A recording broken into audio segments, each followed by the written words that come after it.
What's good, y'all? Welcome to an episode of Buzz Boys.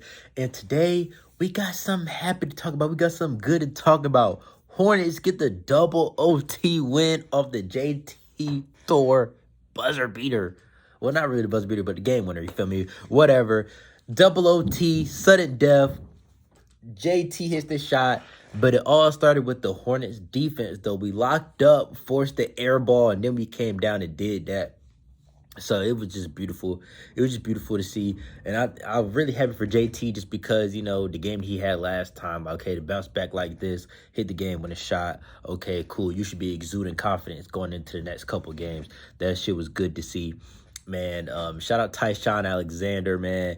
He went crazy, bro. He went crazy and basically won this game for us. He had a lot of shots down the clutch, down the stretch. And he like carried us, bro. He carried us. Like who would have foresaw Tyshawn Alexander and LJ Figueroa being our leading scorers, you know what I'm saying? Like, but LJ Figueroa is a beast. And I need more people to talk about him, bro. He's 13 for 13 from the field and hasn't missed a three. He's 13 for 13 from the field and 4 for 4 from three and has only missed one free throw in the last two games combined. And he's been playing heavy minutes. Like, bro, that shit's crazy. Like, give that man some respect. LJ Figueroa has been fucking hooping, bro. Man, if y'all on the live last night, man, if y'all on the live, y'all knew that shit was litty, bro. Y'all knew that we up there, we was having a good time and shit. That shit was crazy. Like, just to, like, share that moment with the subscribers and shit, that shit was cool. Like, because we were just like, all right, bro, what y'all think for that? What y'all think for that bit? Oh shit, we won. I'm up there. I was literally like yelling like that shit was fucking crazy, bro. That shit was crazy.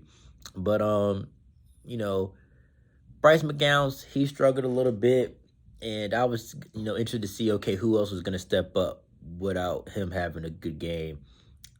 Nick Richards had another great game. He had another solid game. Defensively, he forced a lot of blocks, a lot of uncomfortable shots. He had some blocks that turned in transition points. So did Kai Jones, blocks and stuff that turned in transition points. And same thing with Mark Williams.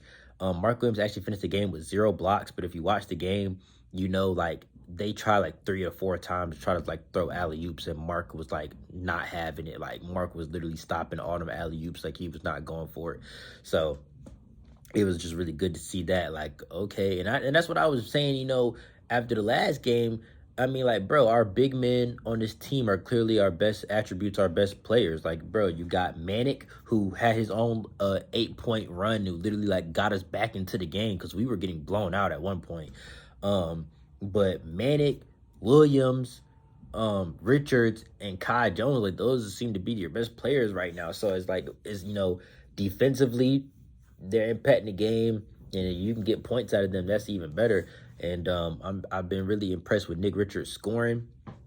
He had 15 points last game. I think he had 14 this game. He's giving you double doubles and shit. And man, Nick Richards was getting hacked. If you watch the game, bro, he was getting hacked. Even when he didn't have the ball, like big men were just hitting him and shit. Like, I don't know, bro. He was not getting calls. Towards the end, he got a call that mattered. But it was just crazy how much he was getting hit and shit, bro. Shit was wild. But overall, it was a good game. It was a very entertaining game. And it's what you want out of Summer League, bro. Like, you want to see, down the stretch, in the clutch, who's going to execute? Can these players, execute a game plan and pull something out? And they did. So I was happy to see that shit happen, bro. Yeah, man. Y'all comment down below who y'all think should start the next game. I think if Tyson Alexander isn't starting, it's criminal. That coach needs to be fired because Jalen Crutcher is dog shit. I do not want to see that man anymore. I know he's going to have to play some just because we don't have another point guard. We tried Bryce McGowan's at point guard a little bit, and it was working for some, spurts. But once they started, applying on-ball pressure, like sitting on him at half court pressing and stuff, it did result in a few turnovers. So we do need like a true point guard. But I have been impressed with McGowan's playmaking. He can execute a pick and roll. He knows how to make the right play. But Yeah, man, Jalen Crutcher is dog shit. He's terrible. There's people upstairs moving shit around. So if you guys hear that, I apologize. But Jalen Crutcher is dog shit, bro. He is terrible. And if y'all on the live, y'all know I was going crazy. I mean, I was talking about the last game. Like, bro, how the fuck are you a point guard that can't score? You have no bag. I watched his shot get blocked probably 5 times last night. He has no bag. He gets to the basket and just throws his shit up. That's it. He has no bag at all. And then you can't pass. He tries to pass, he turns the ball over. You can't even execute a fucking chest pass without turning the ball over. You can't score. You can't get no bucks. How the fuck are you a point guard? How did you make it here? I know he played for the Swarm last year, but, I mean, outside of the few games where he had like 13, 14 assists, I think he had one game where he had like 16 assists. Outside of that, he doesn't do shit. I watched the Greensboro Swarm. Not that good. Yeah. So outside of that, bro, I don't know. Tyshawn gonna have to get as many minutes as possible because Jalen Crutcher just not it. He was like 1 for 7 last night, 14%. I think he was 1 for 7 the game before. He had 2 assists and 4 turnovers, and was like a negative 19. You know what Tyshawn Alexander was? I keep wanting to call him Ty Washington. You know what Tyshawn Alexander was? Plus like 20 something. I can pull that shit up. But yeah, man, Jalen Crutcher is horrendous, bro. He's just not good at anything. Like, he's just not good at all in any. Yeah. So that just has to be over with. I think we can just go ahead and end the Jalen Crutcher experiment. And it was something that I was worried about when, I first saw the Summer League roster get dropped. Even with Book Night being there, we still had no point guard. Like, it's still Tyshawn Alexander and Crutcher. And I didn't know who Alexander was. I saw that, he played for Creighton, I think. I think he played for Creighton 2021. But, I wasn't anybody that I was familiar with, so I was kind of worried. So I'm glad that he's playing good because, I mean, he played good this game. He played all right last game. But, yeah, bro, he's so fucking garb. Jalen Crutcher, I've never seen a player get cut during Summer League, but that man needs to be cut. Like, he's bad. He's really bad. He looks terrible. Yeah, Tyshawn Alexander, he was 2 for 6 last game, 1 for 3, 5 points, 2 steals. He didn't really play that much. I think he only played like 12 minutes or something like that. So he played more this game. Got to see what he could do. He started out kind of bad this game. He started out not necessarily the best, but he got hot. You know what I'm saying? That's all we needed was just one hot hand to help Nick Richards just help. So, yeah, that shit was good to see. How about the 2 OT game? How y'all feel about the double OT game, man? Like, the first overtime is 2 minutes, and then the second overtime is sudden death. How do y'all feel about that? You know what I'm saying? I think they did it like that just because it's like, it's Summer League where you got people playing back-to-back now. With us, we were the last game of the night, so it didn't really matter. I mean, it was late as fuck, though, so it didn't matter because it was like fucking like 12-10 when the game was over. But, yeah, how do y'all feel about that? Because, like, when you got people playing right after each other, like, even us, the Grizzlies Spurs game was taking like a minute, bro, to end. So we literally had to wait for that to be over before we could even start playing. So it's like, I understand why they had the rules in place, but it's like, how y'all feel about it? Y'all like it or not? Yeah, man, let me see. Yeah, Jalen Crutcher was 1 for 7, 0 for 2 from 3, 2 assists, 4 turnovers, negative 19. By far the worst plus minus on the whole team. Kai Jones is right behind him at negative 18. 3 points, 2 turnovers, 5 rebounds. And Kai, he was only 1 for 2 from the floor. Like, Kai, bro, you got to find a middle ground between the first game and this game. Last game, he was overly aggressive from 3. Yes, I have no problem with Kai Jones taking 15 shots like he did last time. The thing it was no balance. He had 5 for 5 in the paint and then 0 for 10 from 3. Then this game, he only shoots twice. I'm pretty sure one was a dunk. Actually, it might have been the same play. I think he missed a tip and got it back and then dunked it. So that literally was really just one play. So it's like, bro, you got to keep your confidence up. You got to keep your morale up. You know, I didn't have a problem with what he did the last game. It was just, bro, you're 0 for 10 from 3. You don't need to shoot 10 threes anyway, even if you're making them. So I think the coach needs to go to Kai and tell him, to remain aggressive, but just let the game come to you and take what the defense gives you. If you watched him, actually, no, he did have a play where he like literally went like the whole length of the floor and almost got a bucket. Then he missed and got it back and scored. Yeah, that's what he did. But outside of that, he didn't attempt a shot. Like, bro, you're too good. You're too much of a physical specimen to not be attempting shots. Like, bro, you can get to the rim whenever you feel like it. There is no reason to not be attempting shots. Like, and I think it was kind of like the same thing that JT Thor did the last game, where it was like he was 1 for 3 from the field. Like, bro, why are you only shooting 3 times? Why are you shooting the ball twice, bro? Don't be scared just because, people were ridiculing you last game. We were ridiculing you because you can't fucking shoot and you shot 10 threes and missed them all. Get in the post and go to work. So, yeah, I think you're just, a young player with confidence issues right now.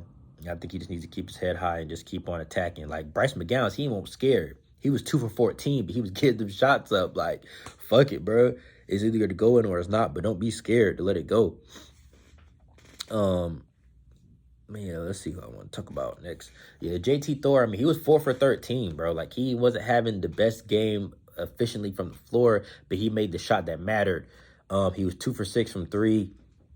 He got to the free throw line twice. He made both of them this time because he had a couple of trips last game where he was 0 for 2 at the stripe. Like, he missed 2, get fouled again, missed 2 more. Like, come on, bro.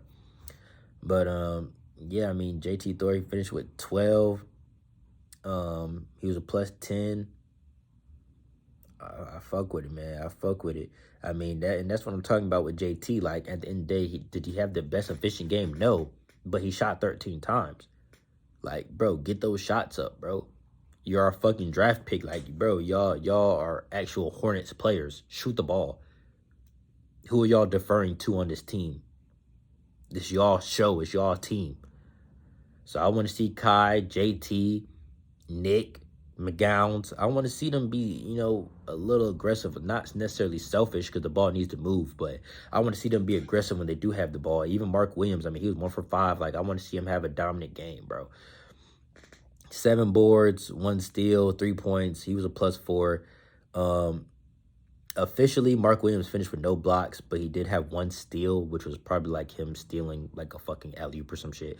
But if you watch the game, he affected the game a lot, even if it didn't show up on the stat sheet. Yeah, like I said, Brady Manick, he had his own 8-point run. And I'm going to put this on the screen, obviously, so y'all can see the stat sheet like I see it. But, yeah, Brady Manick had the highest plus-minus out of everybody. He was plus 21. Like, he didn't make a lot of mistakes. He was very efficient where he needed to be efficient. I fucked with it. He only played 11:45. I wish he would play more.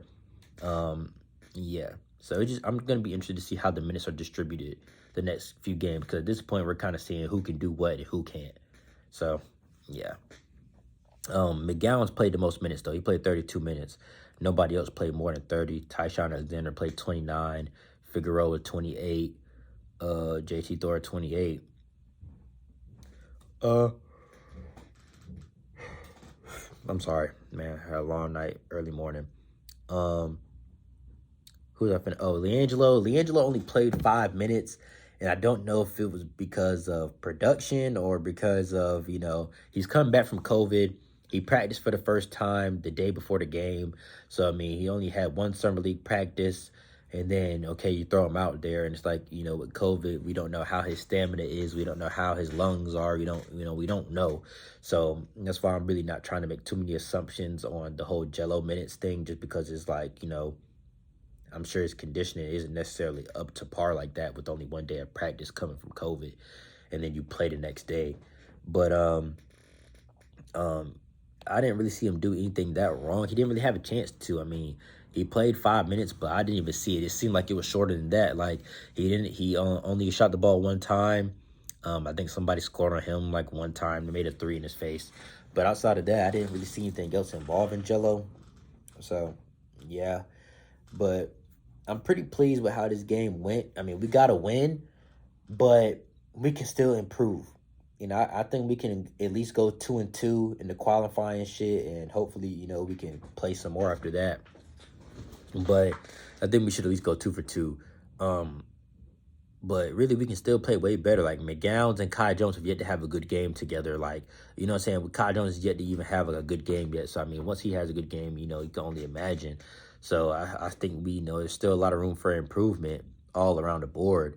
And I mean, even with this game, we were up 7 with 2 minutes left in regulation. There was no reason for this shit to even go to OT or double OT, you know? Because even in OT, we had a fucking 5 point, 6 point lead and smoked that shit. Like, you know, we just couldn't put the game away. So, you know, if we would have lost this game, it would have been on us because we would have gave it away. It was our game to lose. But I am glad that we won, though. I know it's going to be good for those guys' confidence because we haven't won a summer league game in a fucking minute. So, yeah, man. I'm not even gonna lie, I'm finna wrap this up. Fucking head's starting to hurt. I'm starting to feel a fucking headache coming, but yeah, man. Y'all comment down below how y'all feel about the win. Y'all comment down below who y'all want to start the next game. I know it was a little bit of debate about should JT Thor start or LJ Figueroa start. That was, you know, the debate yesterday afternoon before the game. It ended up, you know, we did the same starting lineup. JT started, you know. Figueroa had a good game too. They both had good games, so it didn't really matter to me. It doesn't matter to me. I just, as long as Jalen Crutcher doesn't start no more, I don't really care what the fuck happens. Yeah, man. A double OT thriller. It was litty. Hopefully the next games that we play doesn't have to go to double OT. Hopefully we can win in regulation. But hey, man, it's better than a loss. But anyway, I'll catch y'all next one. Peace. And hey, look, we at 345 subscribers, man. I need 5 more. Please get me to 350, man. Please, please, please. Anyway, like I said, I'll catch you on the next one. Peace.